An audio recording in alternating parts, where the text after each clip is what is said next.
20 వచనములో పరలోకమా పరిశుద్ధులారా, అపోస్తులారా, ప్రవక్తలారా దాని గూర్చి ఆనందించుడి.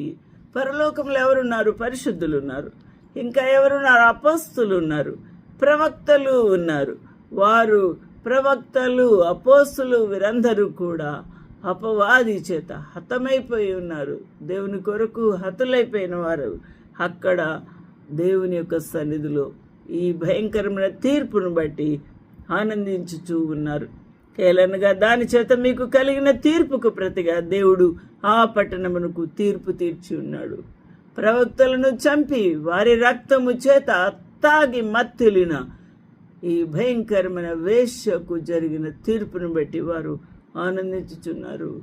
తన బిడ్డలకు, అపోస్తులకు, ప్రవక్తలకు, పరిశుద్ధులకు కలిగిన ఈ యొక్క భయంకరమైన శ్రమ, భయంకరమైన ఈ యొక్క వేదన అనుభవించిన వారికి బదులుగా దేవుడు తీర్పు తీర్చి ఉన్నాడు.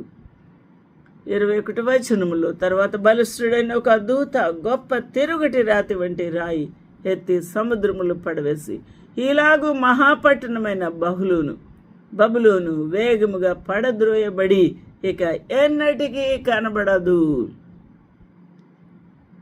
దేవునికి మహిమ, ఘనత, ప్రభావములు కలుగునుగాక. హల్లెలూయా. నీ వర్తకులు భూమి మీద గొప్ప ప్రభులై ఉండిరి. జనములనియు నీ మాయ మంత్రముల చేత మోసపోయిరి. కావున వైణికుల యొక్కయు, గాయకుల యొక్కయు, పిల్లన గ్రోవి ఊదు వారి యొక్కయు, బూరలు ఊదు వారి యొక్కయు శబ్దము ఇక ఎన్నడను నీలో వినబడదు.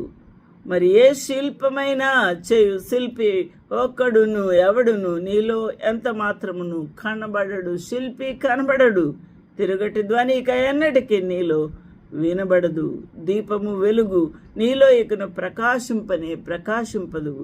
పెండ్లి కుమారుని స్వరము, పెండ్లి కుమార్తె స్వరమును నీలో ఇక ఎన్నడును వినబడవు అని చెప్పెను. మరియు ప్రవక్తల యొక్కయు, పరిశుద్ధుల యొక్కయు, భూమి మీద వధింపబడిన వారందరి యొక్క రక్తము ఆ పట్టణములో కనబడెను. అందువలన పట్టణపు గతి అలా జరిగింది.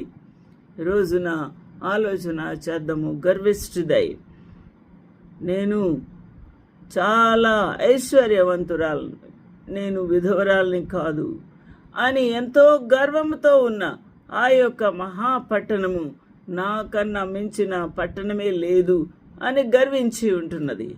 అందువలన దేవుడు దాని గర్వం అంతా కూడా ఒక్క క్షణంలోనే తీసివేసి ఉన్నాడు. దేవుని యొక్క తీర్పులు అగమ్య గోచరములు,